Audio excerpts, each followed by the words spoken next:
کہ ہم اس میں شامل نہ ہو جائیں. اللہ سے دعا مانگنی ہے اللہ اس شب میں محروم ہونے والے افراد میں ہمیں شامل نہ کرنا. زنا کرنے والا مرد ہو، زنا کرنے والی عورت ہو، اتنا بڑا گناہ ہے، اتنے زیادہ لوگ بخشے جا رہے ہیں لیکن یہ محروم. رشتے توڑنے والا، ذرا ذرا سی بات پہ چلو جی بھائی ہے، کوئی پتہ نہیں بھائی ہے، بہن ہے، ماں ہے، ماں باپ کے نافرمان تو آگے آ رہا ہے، وہ بہن بھائیوں سے رشتہ توڑنے والا، قریبی لوگ ہیں ان سے رشتہ ہی نہیں جوڑ رہا، قطع رحمی کر رہا ہے، تو اس کی بھی بخشش اس رات میں نہیں ہوگی. اتنے زیادہ لوگ بخشے جا رہے ہیں لیکن یہ بیچارہ رہ گیا، قطع رحمی کرنے والا بیچارہ رہ گیا. اور دیکھیں یہ گناہ ہے، اس کو اتنی زیادہ لوگ توجہ نہیں دیتے بعض دفعہ، لیکن یہ کتنا بڑا گناہ ہے کہ اتنی عمومی بخشش ہو رہی ہے لیکن یہ بندہ بیچارہ رہ گیا، ٹخنوں سے شلوار نیچے لٹکانے والا. تکبر کی وجہ سے آدمی، عام طور پر یہ تکبر ہی کی وجہ سے ہوتا ہے. اور جب ایک آدمی کو پتا ہو کہ آپ صلی اللہ علیہ وسلم نے منع کیا ہے پھر بھی نہیں کر رہا، نہیں شلوار ٹخنوں سے اٹھا رہا، تو اس کو اب تکبر کے علاوہ اور کیا نام دیا جائے.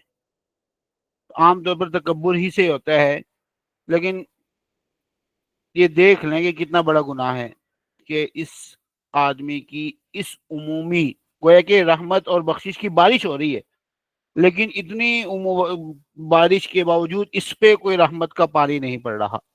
اللہ کی رحمت اس سے کترا رہی ہے اور بظاہر ایسے چھوٹا سا گناہ معلوم ہوتا ہے. اور والدین کا نافرمان، والدین کے نافرمان کی اس رات میں بھی بخشش نہیں ہے، اتنا بڑا گناہ ہے والدین کی نافرمانی کرنا. اور شراب کا عادی، شراب پینے والا آدمی، وہ بھی اس رات میں بخشش سے محروم رہے گا.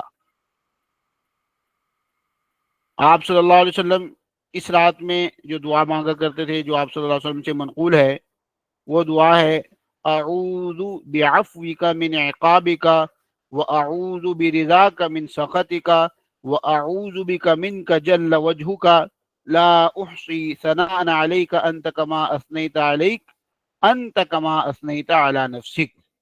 یہ دعا آپ صلی اللہ علیہ وسلم سے اس رات میں منقول ہے. اس کا ترجمہ یہ ہے کہ اے اللہ، میں پناہ میں آتا ہوں تیری معافی کے، یعنی جو تیرا غصہ ہے، تیرے غصے سے بچتا ہوں اور پناہ لیتا ہوں میں تیری معافی کے، کہ تیری معافی کی سائے میں آ کر میں تیرے غصے سے پناہ مانگتا ہوں. اور آگے کیا فرمایا کہ میں پناہ میں آتا ہوں تیری رضامندی سے، رضامندی کی پناہ میں آتا ہوں تیرے غصے کے، کہ اللہ تیرے غصے کی میں برداشت نہیں کر سکتا، میں اس کے قابل نہیں ہوں کہ میں تیرا غصہ برداشت کر دوں، تو مجھے اپنی رضامندی کا جو ہے اس کی پناہ دے دے. اور اے اللہ تو بہت عظیم الشان ہے، میں ایسی تیری تعریف نہیں کر سکتا جیسے تو خود اپنی تعریف کر سکتا. یعنی اللہ جل جلالہ کی تعریف انسان کے بس میں ہے ہی نہیں، وہ جتنی بھی کرے وہ کم ہے. تو اللہ کی تعریف کر کے اللہ تعالیٰ کی رحمت کو اپنی طرف متوجہ کرنا، اور پھر اللہ جل جلالہ سے معاف مانگنا کہ اللہ مجھے معاف کر دے. یہ سلائڈ انشاءاللہ بعد میں آپ کے ساتھ شیئر کر دی جائیں گی. اب یہ تو اس رات کی کچھ فضائل اور اس کے اندر کچھ ہونے والے کاموں کے بارے میں عرض کیا گیا. اس رات میں ہم نے کیا کرنا ہے؟ حدیث مبارکہ میں آتا ہے کہ عن علی بن ابی طالب قال قال رسول اللہ صلی اللہ علیہ وسلم اذا كان ليلة النصف من شعبان فقوموا ليلها وصوموا نهارها فإن الله ينزل فيها بغروب الشمس إلى سماء الدنيا فيقول ألا من مستغفر لي فاغفره له، ألا من مسترزق فارزقه، ألا مبتلا فأعافيه، ألا كذا حتى يطلع الفجر. آپ صلی اللہ علیہ وسلم نے فرمایا اس رات میں جب یہ رات ہو تو اس کے رات کو قیام کیا کرو، اس کی رات میں تم نمازیں پڑھا کرو، اور اس کے دن میں تم روزہ رکھا کرو. اور فرمایا کہ اس رات میں اللہ جل جلالہ کی طرف سے ایک اعلان کرنے والا اعلان کرتا ہے کہ کوئی ہے جو مغفرت کا طالب ہو، کوئی ہے جو معافی مانگتا ہو تو میں اس کو معاف کر دوں، اور کیا کوئی ایسا بندہ ہے جو کہ رزق مانگنے والا ہو، میں اس کو رزق عطا کروں۔ رزق کے دروازے، رزق کے ذرائع سارے اللہ کے پاس ہیں۔ کیا کوئی ہے جو رزق مانگتا ہے مجھ سے؟ مانگو مجھ سے، میں دوں گا۔ کیا کوئی کسی آزمائش میں مبتلا بندہ ہے کہ میں اس کو عافیت دوں؟ اور مختلف قسم کے اعلانات اللہ جل جلالہ کی طرف سے ایک پکارنے والا وہ اعلانات کر رہا ہے کہ کوئی مانگو، یہ مانگنے کی رات ہے، اس میں مانگو۔ اللہ تعالیٰ اس کے لیے اس رات میں باقاعدہ اعلان کرواتے ہیں کہ اعلان جو ہے اللہ کی طرف سے ہوتا ہے، اور جو مانگتے ہیں اس کو اللہ دے دیتے ہیں۔ اور ایک اور حدیث مبارکہ ہے، آپ صلی اللہ علیہ وسلم کا فرمان مبارک ہے کہ جس آدمی نے 5 راتوں کو زندہ کیا وہ جنت کا مستحق ہو گیا۔ یعنی 5 راتوں میں جس آدمی نے عبادت کی، زندہ کرنے کا مطلب یہ ہوا کہ 5 راتوں میں جس بندے نے عبادت کی تو اللہ جل جلالہ کی طرف سے اس کو جنت کا استحقاق ثابت ہو گیا کہ وہ جنتی ہے، بن گیا۔ کون سی؟ ایک 8ویں ذی الحجہ کی رات، یہ انشاءاللہ آئے گی رمضان، اور اس کے بعد شوال، ذوالقعدہ اور ذی الحج، اور پھر اس کے بعد 9ویں ذی الحجہ کی رات، یعنی بڑی عید کی راتیں جو ہیں، اور اس کے بعد عید الاضحیٰ کی رات، عید الاضحیٰ کی رات اس سے پہلے اور ایک اس سے پہلے، اور نمبر 4 عید الفطر کی رات، رمضان جب ختم ہوگا اور کل عید ہوگی تو وہ رات، اور 15 شعبان کی رات۔ جو آدمی اس رات میں عبادت کرے گا تو اللہ جل جلالہ اس کو جنت کا استحقاق دے رہے ہیں کہ یہ جنتی ہوگا۔ اور عبادت میں کوئی خاص طریقہ منقول نہیں ہے۔ آدمی نفل پڑھے، آدمی قرآن پاک کی تلاوت کرے، آدمی جس طرح لمبے لمبے نوافل کرے، کوئی ایسا طریقہ کہ اکٹھے ہو کر باجماعت طریقے سے مسجد میں جائیں اور مسجد میں جیسے فرض نماز کی جماعت ہوتی ہے ایسا کوئی طریقہ منقول نہیں ہے، بلکہ نفلی عبادت میں تو الگ الگ، یعنی شریعت کی حدود ہیں۔ شریعت نے جہاں پہ اکٹھا ہونے کو حکم دیا وہاں پہ ہم اکٹھے ہوں، 5 وقت میں نماز با جماعت اکٹھے پڑھیں۔ یہاں پہ ایک حکم ہے کہ سب کو بلاؤ، جو نہیں آئے گا گناہگار ہوگا۔ لیکن نفلی عبادتوں میں شریعت کی طرف سے انفرادیت مطلوب ہے، اور شریعت کو یہ پسند ہے کہ آدمی اپنے اپنے کام میں لگے، نفل پڑھے۔ اس لیے اگر جو مساجد میں اجتماعی جو بھی پروگرام ہو وہ نہیں ہونا چاہیے۔ ایک تو ویسے ہی شریعت کو یہ بات پسند نہیں ہے، اور دوسری بات یہ ہے کہ بعض لوگوں کو گھر میں عبادت کرنے کا موقع نہیں ملتا ہو، وہ مسجد میں آئیں اور مسجد میں پہلے سے پروگرام چل رہے ہیں تو اس کی عبادت تو چلے گی، تو اس کا بھی نقصان ہو گیا۔ اس لیے انفرادی حالت میں آدمی چاہے گھر میں کرے چاہے مسجد میں آئے، اس سے کوئی منع نہیں۔ آدمی انفرادی طور پر سارے مسجد میں لگے ہوئے لیکن اپنی اپنی عبادت کر رہے ہیں، پھر بھی ٹھیک ہے، لیکن اس کے لیے اکٹھا کرنا سب کو اور ایک خاص طور پر کوئی ایسا پروگرام رکھنا یہ شریعت سے ثابت نہیں ہے۔ اور 4 قسم کے اعمال ہیں وہ آدمی اس میں کرے۔ نفلی عبادت میں اپنے آپ کو لگائے، نوافل پڑھے، صلاۃ التسبیح پڑھ لے۔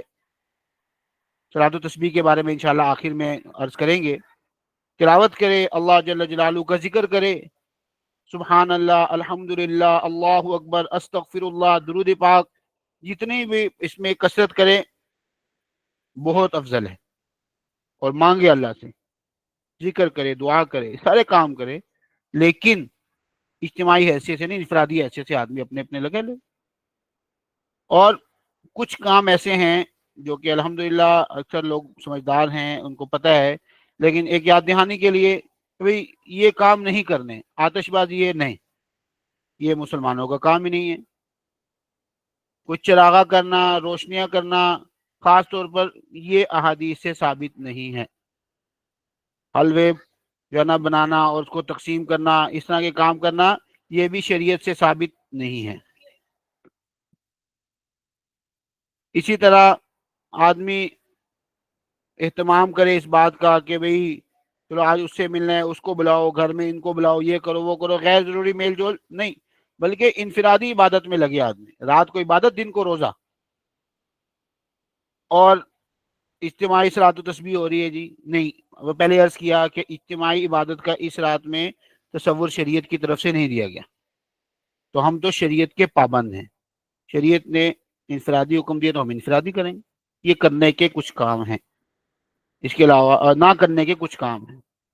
اور اجتماعی اہتمام سے کچھ قبرستانوں میں جایا جا رہا ہے کہ بھئی چلو جی آ جاؤ سارے قبرستان چلیں، اس طرح آپ صلی اللہ علیہ وسلم قبرستان تشریف لے گئے، ایک دفعہ اگر آدمی کو اس نیت سے جانا چاہے جا سکتا ہے، لیکن وہ بھی انفرادی طور پر. اجتماعی حیثیت سے ایسے جانا اور گویا کہ ایک میلہ سا بنا دینا، یہ احادیث سے اس طرح ثابت نہیں ہے. کوئی آدمی اس طریقے سے جانا چاہے کہ آپ صلی اللہ علیہ وسلم بھی گئے ہیں تو چلو ایک دفعہ بھی چلا جائے گا تو وہ برا ہو جائے گا، لیکن اس طرح کی یہ سنت نہیں ہے کہ جس کو زندہ کرنے کا حکم دیا گیا ہو کہ بھئی جاؤ. جیسے مسواک ایک سنت ہے، اس کے بارے میں حکم دیا کہ بھئی مسواک کرو، اور شریعت کو مطلوب ہے کہ مسواک کی جائے، اور نماز کی سنتیں ہیں ادا کرو، اور دوسرے کام ہیں وہ کرو، وہ تو مطلوب ہے. لیکن یہ ایسی سنت نہیں ہے کہ جس کا مطالبہ ہم سے کیا جا رہا ہو کہ جو نہیں کرے گا کوئی گناہ گار ہو جائے گا. کوئی جانا چاہے جا سکتا ہے، آپ صلی اللہ علیہ وسلم تشریف لے گئے ہیں، لیکن اس طرح صحابہ کرام کو عمومی دعوت دی ہو ایسی بات نہیں. یہ تو نہ کرنے کے کام تھے. آخر میں دو باتیں عرض کروں گا. ایک تو صلاۃ التسبیح کے حوالے سے ہم نے عرض کیا کہ صلاۃ التسبیح کا اہتمام اگر ایک آدمی کر لے، کیونکہ بہت فضیلت والی نماز ہے، تو اگر کوئی آدمی اس میں پڑھ لے گا تو نور علی نور ہو جائے گا. گویا کہ نورانیت تو اس رات میں پہلے ہی ہے، پھر یہ رات صلاۃ التسبیح اور افضل عبادت ہے. تو اس افضل عبادت میں یہ افضل عمل کرے گا تو اللہ جل جلالہ اس کی چار چاند لگا دیں. تو صلاۃ التسبیح کے بارے میں حضرت عباس رضی اللہ تعالیٰ عنہ کو آپ صلی اللہ علیہ وسلم نے صلاۃ التسبیح سکھاتے ہوئے فرمایا کہ یا عما، اے میرے چچا جان، الا اعطی کا، کیا میں تمہیں کچھ گفٹ نہ کروں، کیا تمہیں کچھ عطا نہ کروں، الا امنحک، کیا تمہیں کوئی گفٹ نہ دوں، الا افعل بک 10 خصال، کیا میں تمہیں ایسی کوئی چیزیں نہ بتاؤں کہ جب تم یہ کام کرو گے غفر اللہ لک ذنبک اولہ وآخرہ، کہ اس کام کے کرنے کے بعد اللہ جل جلالہ تمہارے تمام گناہوں کو معاف کر دیں گے. اول گناہ اور آخر گناہ، سارے گناہوں کو اللہ جل جلالہ معاف فرما دیں گے. اور قدیمہ و حدیثہ، پرانے گناہوں کو بھی معاف کر دیں گے، نئے گناہوں کو بھی معاف کر دیں گے. خطاہ و عمدہ، غلطی سے گناہ ہوئے ہیں وہ بھی معاف، جان بوجھ کے گناہ کیے وہ بھی معاف. سرہ و علانیتہ، اور سب کے سامنے کیے وہ بھی معاف، سب سے چھپ کر کیے وہ بھی معاف. ظاہر ہیں، پوشیدہ ہیں، چھوٹے ہیں، بڑے ہیں، جان بوجھ کے کیے غلطی کے سارے گناہ اللہ جل جلالہ سے آپ کے معاف کر دیں گے. کیا میں تمہیں ایسی بات نہ بتاؤں؟ اور جب یہ ساری تفصیل بتائی تو اس کے بعد آپ نے فرمایا اگر ہو سکے تو یہ کام، یہ نماز دن میں ایک بار ضرور پڑھ لیں، ایک بار پڑھ لیں. یہ بھی نہ ہو سکے تو ہفتے میں ایک بار پڑھ لیں، یہ بھی نہ کر سکے تو مہینے میں ایک بار پڑھ لیں، اور یہ بھی نہ ہو سکے تو سال میں ایک بار پڑھ لیں، اور سال میں بھی اگر نہ موقع ملے، نہ عبادت کی جا سکے، تو زندگی میں ایک بار تو ضرور یہ نماز پڑھ لے. اور وہ نماز صلاۃ التسبیح تھی. صلاۃ التسبیح کا طریقہ میں عرض کر دیتا ہوں کہ 4 رکعت نفل نماز کی نیت آدمی کر لیں، اور اس میں سورہ فاتحہ اور قرات جب پڑھ لے، عام جیسے نماز ہوتی ہے اس طرح نماز پڑھے، سورہ فاتحہ پڑھے اور قرات کر لے. قرات سے جب فارغ ہو تو رکوع میں جانے سے پہلے 15 مرتبہ سبحان اللہ والحمد للہ ولا الہ الا اللہ واللہ اکبر. اس سبق کو آپ غور سے سن لیں انشاءاللہ. پہلے بھی عرض کیا کہ سلائڈز آپ کو انشاءاللہ ہم دے دیں گے. 15 مرتبہ سبحان اللہ والحمد للہ ولا الہ الا اللہ واللہ اکبر پڑھ لیں. پھر اس کے بعد 10 بار جب رکوع میں سبحان ربی العظیم جب 3 دفعہ کہہ لیتا ہے تو رکوع میں 10 مرتبہ یہ دعا پڑھے سبحان اللہ والحمد للہ ولا الہ الا اللہ واللہ اکبر.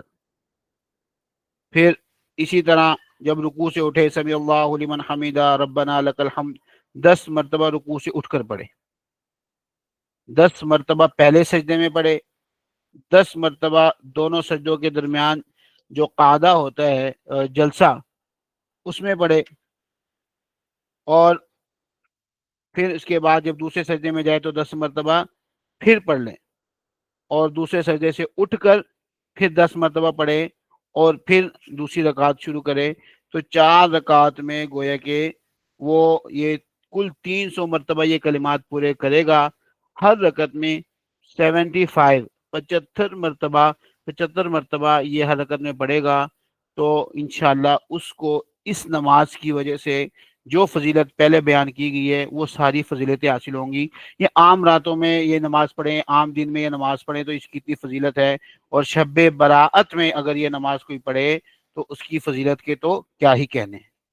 اور اگر کوئی اس تسبیح میں ولا حول ولا قوت الا باللہ کا اضافہ بھی کر لے تو یہ اور بہتر ہے۔ اس میں صورتیں جو پڑھنی ہیں عام جیسے نمازوں میں صورتیں پڑھتے ہیں کوئی بھی پڑھ سکتے ہیں، وہ تو عام نمازوں میں تو وہ کر سکتا ہے، البتہ اس میں کوئی صورتیں مقرر نہیں ہے کہ کوئی خاص صورت ہی پڑھنی ہے، بالکل کوئی بھی صورت پڑھی جا سکتی ہے۔ اور اگر کسی رکن میں کسی آدمی کی تسبیحات کم ہو گئی ہیں، یا ایک رکن میں پڑھی نہیں، رکوع میں پڑھنی تھی نہیں پڑھ سکا، تو اب کیا کریں؟ تو اب رکوع سے اٹھ کے جب اس نے 10 پڑھنی ہے تو 20 دفعہ پڑھ لے۔ 10 مرتبہ پڑھنی تھی، سجدے میں یاد آ گیا تو سجدے میں بھی 10 ملا سکتا ہے، رکوع سے اٹھنے کے بعد قوما جو ہے اس میں ملا سکتا ہے۔ 75 مرتبہ ایک رکعت میں پوری کر لیں، اور 4 رکعتوں میں 300 مرتبہ پوری کر لیں۔ 4 رکعتوں میں اگر 300 مرتبہ کا عدد پورا ہو گیا تو انشاءاللہ نماز تسبیح کا ثواب مل جائے گا۔ ہاں اگر 4 رکعتوں میں بھی 300 کا عدد پورا نہ ہوا تو نماز پھر عام نماز کا ثواب تو مل جائے گا، تو صلاۃ و تسبیح کا ثواب نہیں ملے گا۔ بعض حضرات اس کو شب براءت کے بارے میں، جو آخری بات ہے وہ یہ ہے کہ شب برات کے بارے میں بعض حضرات کہتے ہیں کہ حدیث سے ثابت نہیں ہے۔ ہم نے آپ کے سامنے احادیث ہر بات کی رکھی ہیں، اور جو حضرات اس کو ثابت نہیں مانتے تو وہ ان ساری حدیثوں کا ان کے سامنے رکھ دیں کہ یہ احادیث ہیں، اور اہل علم نے ان احادیث کی بنیاد پر یہ باتیں فرمائی ہیں۔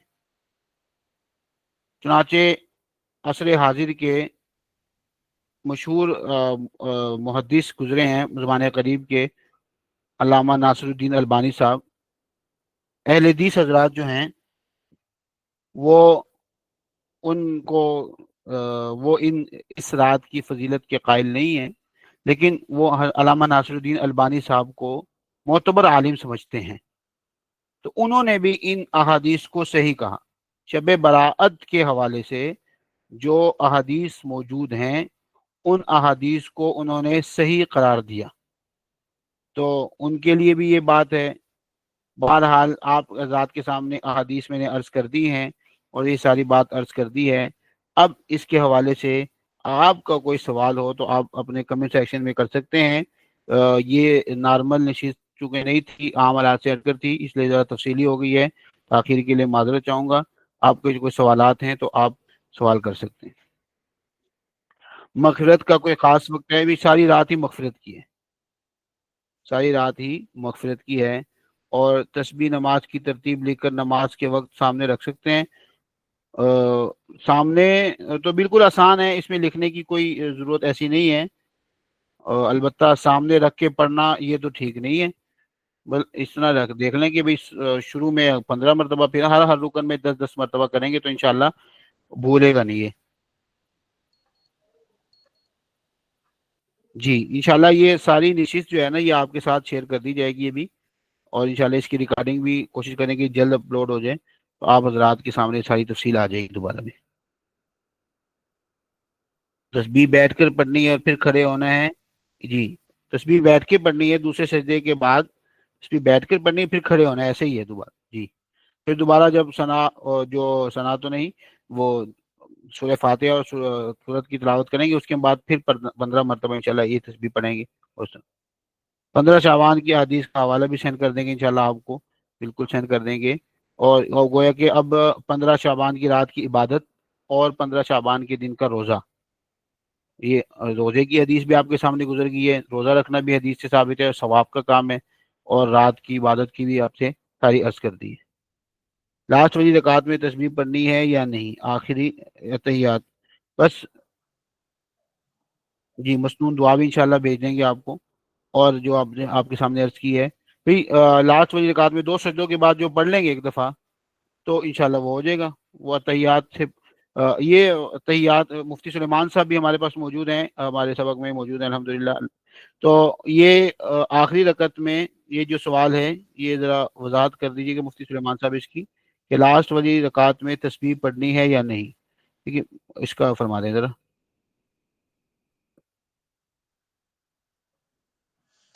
لاسٹ والی رکعت میں بھی تسبیح پڑھنی ہے، یعنی آپ چوتھی رکعت کا سجدہ کر کے پھر تسبیح پڑھیں گے؟ جی اتحیات جی ریٹرن سینڈ کر سکتے ہیں حدیث، انشاءاللہ یہ کتاب ہے ہم آپ سے شیئر کر دیں گے، اس میں ریٹرن سب کچھ لکھا ہوا ہے، جی لکھا ہوا ہے، لکھے گی۔ روزے کا حکم عرض کر دیا کہ اس دن کا روزہ رکھنا مستحب ہے، احادیث سے ثابت ہے اور بڑے ثواب کی بات ہے، یعنی وہ تو عرض کر ہی دیا ہے حضرت علی رضی اللہ عنہ کی روایت سے کہ قوموا لیلہا وصوموا نہارہا، کہ اس رات کی اس شب برات کی رات کو قیام کرو اور دن کو روزہ رکھو۔ تو رکعت کی تو یہ کیا فرما رہے ہیں، روزے کا کیا حکم، یہ تو ہو گیا یہ کہ اتحیات میں کیا کرنا ہے، اتحیات میں جب تسبیحات پڑھ لیں گے اس کے بعد اتحیات پڑھنی ہے، اس کے بعد سلام پھیر دینا ہے۔ رکعت کے بعد بیٹھنے کے بعد پڑھنے کی ضرورت نہیں ہے، کیا مطلب، یہ بات واضح نہیں ہوئی؟ اگر شروع میں بھی 10 مرتبہ پڑھ لیں، دیکھیں 75 کا عدد پورا کرنے کی بات ہے، وہ فرماتے ہیں کہ اگر شروع میں بھی 10 مرتبہ پڑھ لیں تو رکعت کے بعد بیٹھنے کی پڑھنے کی ضرورت نہیں ہے، تو 75 مرتبہ اگر ہو جائے گا تو ٹھیک ہے۔ مفتی سلیمان صاحب یہ بات ایسے ہی ہے، اس کی ذرا فرما دیں۔ اصل میں ایک دوسرا طریقہ بھی ہے صلاۃ التسبیح پڑھنے کا، اس میں رکعت کے شروع میں بالکل 10 دفعہ پڑھا جاتا ہے، تو 15 دفعہ غالباً اس طریقے میں قرات سے پہلے اور 10 دفعہ اس کے بعد ہے، تو اس صورت میں پھر سجدے کے بعد پڑھنے کی ضرورت نہیں رہتی۔ دوسرا طریقہ بھی ہے، وہ طریقہ بھی درست ہے۔ جی یہ فرما رہے ہیں کہ کہاں شیئر کریں گے آپ احادیث، تو یہ میرا نمبر ہے، اس میں میسج کریں، ہمارا گروپ ہے ہم اس میں بھی شیئر کر دیں گے، اور اس نمبر پہ اگر آپ میسج کریں گے تو انشاءاللہ ہم آپ کو واٹس ایپ کر دیں گے، اگر آپ پہلے سے گروپ میں موجود نہیں ہیں تو یہاں پہ آپ کے ساتھ یہ شیئر کر دی جائیں گی۔ جی مزید کوئی سوال ہوں تو وہ بھی کر سکتے ہیں۔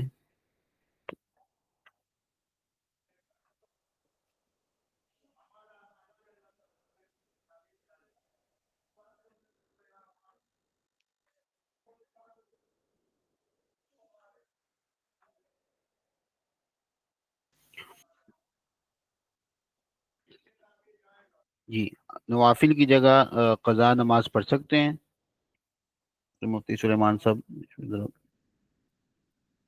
جی قضا نماز بھی پڑھ سکتے ہیں، انشاءاللہ اس میں بھی ثواب مل جائے گا۔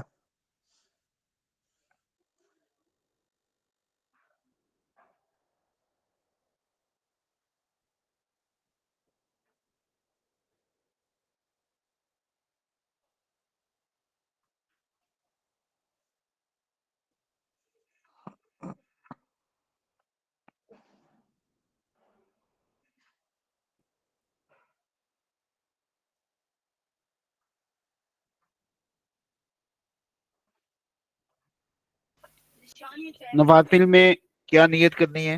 نوافل میں نوافل کی نیت ہی کرنی ہے، نوافل میں نوافل ہی کی نیت کرنی ہے۔